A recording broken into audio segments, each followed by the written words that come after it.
Friends, સ્વાગત છે તમારું મારી યુટ્યુબ ચેનલ ધર્મિષ્ઠાની રસોઈમાં। આજે આપણે બનાવીશું એકદમ ફૂલેલી અને ક્રિસ્પી એવી ચોરાફળી બનાવવા માટે આપણે 1 કપ જેટલો અડદનો લોટ લીધેલો છે। લોટને આપણે ચાળીને જ લઈશું, જેથી કરીને તેમાં લમ્સ કે ગાંઠા ન રહે અને એકદમ સરસ આપણો લોટ છે તે બંધાય। તે માટે આપણે લોટને ચાળી લેશું। તો પહેલાં આપણે 1 કપ અડદનો લોટ અને તેની સામે આપણે ચણાનો લોટ લીધેલો છે, તે આપણે 2 કપ લેશું। તો પહેલાં આપણે 1 કપ લોટને ચાળી લેશું, ત્યારબાદ આપણે તેમાં બીજો કપ ઉમેરી અને બધા જ લોટને આપણે મિક્સ કરી દઈશું।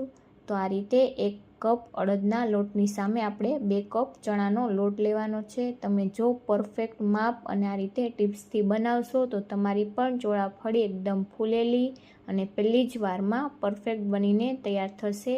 હવે આપણે લોટને સાઈડમાં રાખી એક બાઉલમાં 2 ચમચી જેટલું પાણી લીધેલું છે, તેમાં આપણે 1/4 ચમચી જેટલો ખાવાનો સોડા ઉમેરીશું અને ટેસ્ટ મુજબ મીઠું ઉમેરી દઈશું અને ત્યારબાદ આપણે તેમાં 1 ચમચી જેટલું તેલ ઉમેરી દઈશું। તો આપણે બધી જ વસ્તુને પાણી સાથે ઉમેરી અને એકદમ સરસ ચમચીથી તેને ચલાવી અને એકદમ સરસ મિક્સ કરી અને ઓગળી જાય ત્યાં સુધી આ રીતે સતત આપણે ચલાવતા રહીશું, જેથી એકદમ સરસ મિક્સ થઈ જાય અને ત્યારબાદ જ આપણે લોટમાં ઉમેરીશું, જેથી બધા જ લોટમાં એકદમ સરસ પરફેક્ટ રીતે આપણો સોડા છે તે પણ આવી જાય, મિક્સ થઈ જાય।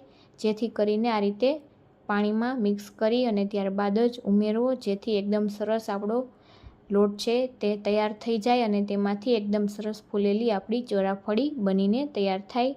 તો હવે આપણે લોટમાં આ રીતે તૈયાર કરેલું પાણી અને આપણા સોડા અને મીઠું ઉમેરી અને એકદમ સરસ આપણે તેને ભેગો કરી લઈશું અને ત્યારબાદ આપણે તેમાં જરૂર પડે તેટલું આપણે પાણી ઉમેરીશું।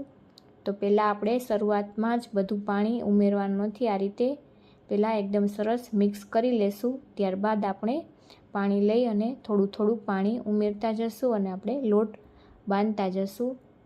તો એકદમ સરસ છે તે લોટ આપણો પરફેક્ટ બંધાયેલો હશે તો ચોરાફળી છે તે એકદમ સરસ આપણી ક્રિસ્પી અને ફૂલેલી બનીને તૈયાર થશે। તો હવે આપણે થોડું થોડું પાણી ઉમેરતા જશું અને લોટ બાંધતા જશું। તો એકસાથે લોટને આપણે આ રીતે પાણી ઉમેરવાનું નથી, આ રીતે થોડું થોડું પાણી ઉમેરી અને કઠણ લોટ બાંધીને આપણે તૈયાર કરવાનો છે। તો ચણાનો લોટ હોવાથી આ રીતે હાથમાં ચોટશે જ, તો એકદમ આ રીતે આપણે કઠણ લોટ બાંધીને તૈયાર કરી લીધેલો છે। તો આ રીતનો આપણે કઠણ લોટ તૈયાર કરવાનો છે। હવે આપણે તેમાં થોડું તેલ ઉમેરી અને એકદમ સરસ આ રીતે તેને મસળી લેશું। લોટને આપણે એકદમ સરસ મસળવાનો છે અને તેનો આ રીતે કલર ચેન્જ થાય ત્યાં સુધી આપણે તેને મસળવાનો છે। તો આ રીતે પહેલાં આપણે દસ્તો લઈ લેશું, દસ્તાથી એકદમ સરસ આપણે આ રીતે તેને ખાંડી લેશું। જે રીતે આપણે ખાંડીએ એ રીતે આપણે લોટને 5 થી 7 મિનિટ જેવું આ રીતે આપણે તેને એકદમ સરસ આ રીતે પ્રેસ કરવાનું છે દસ્તાથી, જેથી એકદમ સરસ આપણી ચોરાફળી ફૂલેલી અને ક્રિસ્પી બનીને તૈયાર થાય। તો આ રીતે સતત 5 થી 7 મિનિટ જેવું આપણે તેને આ રીતે દસ્તાથી જ આ રીતે ટીપી લઈશું। આ સ્ટેપ છે તે ખૂબ જ અગત્યનો છે। જો તમારે પણ પહેલી જ વારમાં પરફેક્ટ ચોરાફળી ફૂલેલી બનાવવી હોય તો તમારે આ સ્ટેપ ખાસ યાદ રાખવો। આ રીતે એકદમ સરસ લોટને આપણે આ રીતે ટીપી લેવાનો છે, જેથી એકદમ સરસ તે બનીને તૈયાર થશે લોટ ચોરાફળી માટે। તો આ રીતે સતત આપણે 5 થી 7 મિનિટ જેવું કરી લેશું। એકદમ સ્ટ્રેચ આપણો લોટ થઈ જશે અને તેનો કલર પણ ચેન્જ થઈ જશે, એ રીતે આપણે લોટને કરવાનો છે। તો આ રીતે આપણે સતત 5 થી 7 મિનિટ જેવું કરીને તૈયાર કરી લીધેલો છે। તમે જોઈ શકો છો એકદમ લોટ આપણો આ રીતનો સ્ટ્રેચ થાય તેવો લોટ આપણે જોઈએ છે, તો જ આપણી ચોરાફળી છે તે પરફેક્ટ બનીને તૈયાર થશે। તો તમે જોઈ શકો છો કે પહેલાં કરતાં આપણા લોટનો કલર પણ ચેન્જ થઈ ગયો છે। આ રીતનો આપણે લોટ તૈયાર કરવાનો છે। હવે આપણે આ રીતે 2 ભાગ કરી લોટના અને આ રીતે એક આ ભાગમાંથી સિલિન્ડર શેપ આપી દેશું।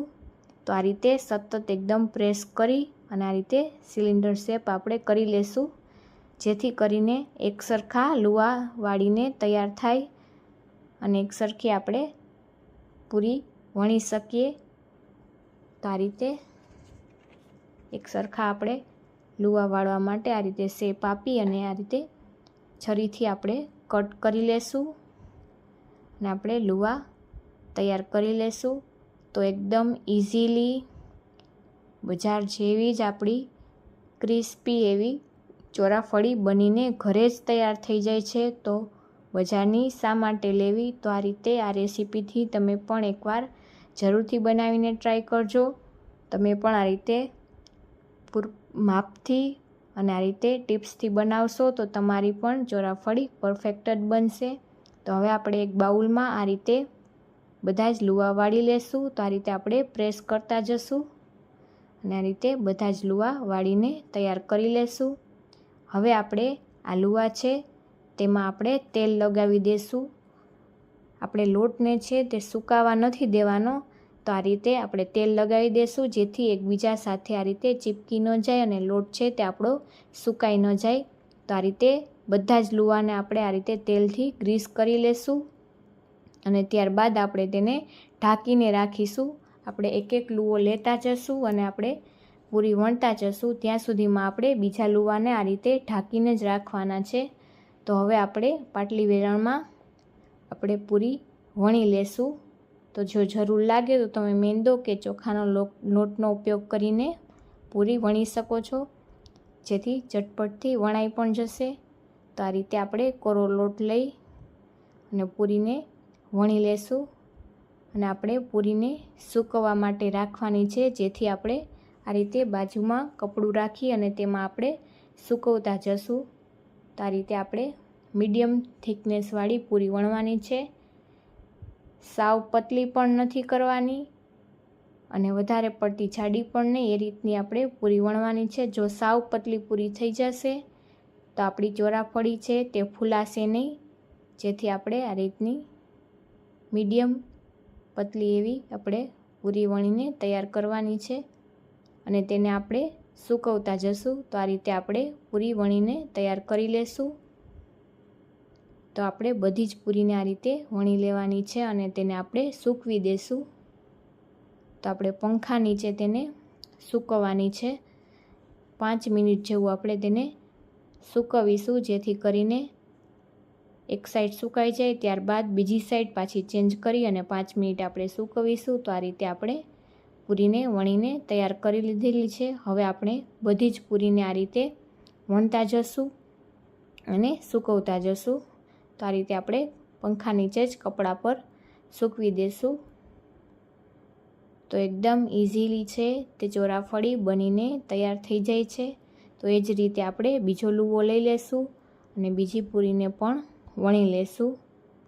તો સરળતાથી આપણે બધી જ પૂરી વણાઈને તૈયાર થઈ જાય છે. તો આપણે આ રીતે બધી જ પૂરી વણીને તેને આ રીતે 5-5 મિનિટ ટોટલ આપણે 10 મિનિટ જેવું બધી જ પૂરીને બંને સાઈડથી સૂકવીને લઈ લીધેલી છે.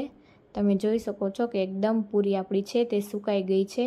હવે આપણે આ રીતે કોઈપણ ચાકુ કે કટરની મદદથી આ રીતે લાંબી સ્લાઇસમાં આ રીતે કટ કરી લેશું. તો તમે કોઈપણ રીતે તમારે જે રીતે ચોરાફળી બનાવવી હોય એ રીતે તમે કટ કરી શકો. તો આપણે આ રીતે થોડી આ રીતે લાંબી સ્લાઇસમાં કટ કરી લેશું અને થોડી આપણે ચોરસ કટ કરીશું. જે આપણે રાજકોટમાં જે ચોરાફળી ચાટ મળે છે તેમાં આ રીતે ચોરસ કટ હોય છે. તો આપણે આ રીતે થોડી ચોરસ કટવાળી પૂરી પણ તૈયાર કરી લેશું. તો આ રીતે પૂરીમાંથી સાઈડ કટ કરી અને આપણે આ રીતે ચોરસ શેપ આપી અને તેના આપણે 4 નાના ચોરસ કટ કરી લેશું. તો થોડી આપણે આ રીતે ચોરસ પણ બનાવી લેશું. તો આ રીતે કટ કરી તો ઇઝીલી આપણે આ રીતે પૂરી છે તે કટ થઈ અને આપણે ચોરાફળી તૈયાર થઈ જાય છે. તો આ રીતે આપણે થોડી આ રીતે ચોરસ અને થોડી આ રીતે લાંબી સ્લાઇસમાં કટ કરી લીધેલી છે. તો આ રીતના આપણે બધા કટ કરીને લઈ લીધેલા છે. તેલ પણ આપણે ગરમ થવા મૂકેલું છે.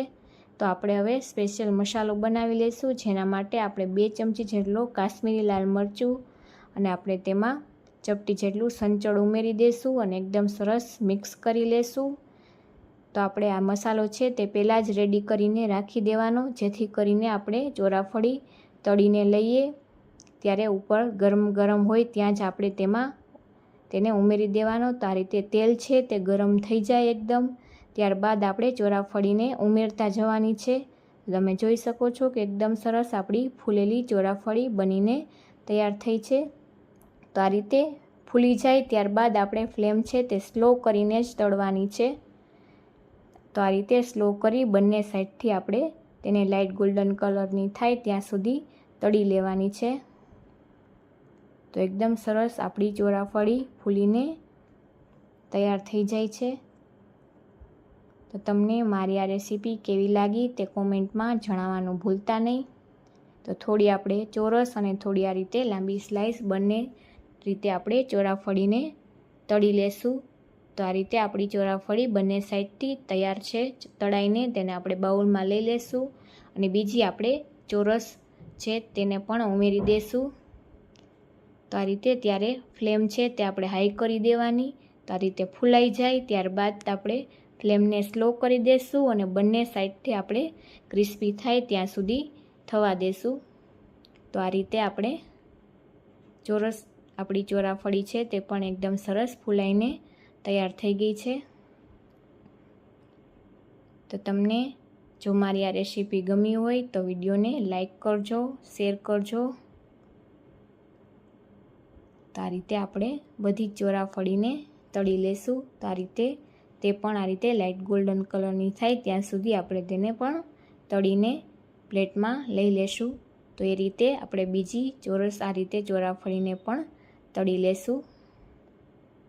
આ રીતે થોડી થોડી ઉમેરતા જઈ અને આપણે તળી લેશું. તો ફ્લેમ હાઈ હશે તો એકદમ સરસ ફૂલાશે અને ત્યારબાદ આપણે સ્લો ગેસની ફ્લેમ કરી અને તળી લેશું. તો ફરીથી આપણે થોડી આ રીતે લાંબી સ્લાઇસની આપણે ચોરાફળીને પણ તળી લેશું. તો તેને પણ આપણે તળીને પ્લેટમાં લઈ લેશું અને ગરમ ગરમ હોય ત્યાં જ આપણે તેમાં મસાલો છે તે લગાવી દઈશું, જેથી કરીને એકદમ સરસ કોટ થઈ જાય. તો આપણી બજાર જેવી જ એકદમ સરસ ચોરાફળી બનીને તૈયાર થઈ જાય છે. તમે પણ એકવાર આ રેસીપીથી બનાવીને જરૂરથી ટ્રાય કરજો. હવે આપણે તેની સાથેની ઇન્સ્ટન્ટ ચટણી બનાવીશું, જેના માટે આપણે થોડા પુદીનાના પાન લીધેલા છે તેને ઉમેરી દઈશું. તેની સાથે આપણે થોડા લીલા ધાણા ડાળખા સહિત લીધેલા છે તેને ઉમેરી દઈશું. તેની સાથે આપણે એક મરચું લીધેલું છે, લીલું મરચું, તેને આપણે રફલી આ રીતે કટ કરીને ઉમેરી દઈશું. ત્યારબાદ આપણે લસણની કળી ચાર ઉમેરી દઈશું અને ત્યારબાદ આપણે તેમાં ફરસાણમાં ગાંઠિયા ઉમેરી દઈશું. તો આ રીતે ઇન્સ્ટન્ટ ચટણી બનીને તૈયાર થઈ જાય છે ચણાના લોટને ઉકાળ્યા વગર જ. હવે આપણે તેમાં ટેસ્ટ મુજબ મીઠું ઉમેરી દઈશું. ત્યારબાદ આપણે તેમાં જીરું ઉમેરીશું, આખું જીરું, તે પણ આપણે 1/4 ચમચી જેટલું ઉમેરી દઈશું. 1 ચમચી જેટલી આપણે ખાંડ ઉમેરી દઈશું. ત્યારબાદ 1 ચમચી જેટલો ચાટ મસાલો અને 1 ચમચી જેટલું લીંબુ ઉમેરી અને એકદમ સરસ આપણે ચટણી તૈયાર કરી લઈશું. તો ચટણી આપણી બનીને તૈયાર છે. તો આ ચટણી છે તે આ ચોરાફળી સાથે ખૂબ જ ટેસ્ટી લાગે છે. તો તેને આપણે બાઉલમાં લઈ લેશું અને આપણે ચોરાફળી સાથે તેને સર્વ કરી દઈશું. તો આપણી એકદમ સરસ ફૂલેલી અને ક્રિસ્પી એવી ચોરાફળી બનીને તૈયાર થઈ ગઈ છે. તેની ઉપર આપણે આ રીતે મસાલો સ્પ્રિંકલ કરી દઈશું. તો તમને જો મારી રેસીપી ગમી હોય તો વિડીયોને લાઈક કરજો, શેર કરજો. ચેનલમાં જો નવા હોય, ચેનલને હજુ સુધી તમે સબસ્ક્રાઈબ ન કરી હોય તો સબસ્ક્રાઈબ કરી લેજો, જેથી અવનવી રેસીપીઓ તમને મળતી રહે. ને બાજુમાં આપેલ બેલ આઇકનને પ્રેસ કરજો, જેથી નવા વિડીયો સૌથી પહેલાં તમને નોટિફિકેશન મળે. તો આ રીતે બંને ચોરાફળીને આપણે પ્લેટમાં લઈ લેશું અને તેની સાથે આપણે ચટણીને પણ લઈ લેશું. તો તૈયાર છે આપણી ફૂલેલી અને ક્રિસ્પી ચોરાફળી. મળીશું એક નવી રેસીપી સાથે. ત્યાં સુધી આવજો. Thank you for watching.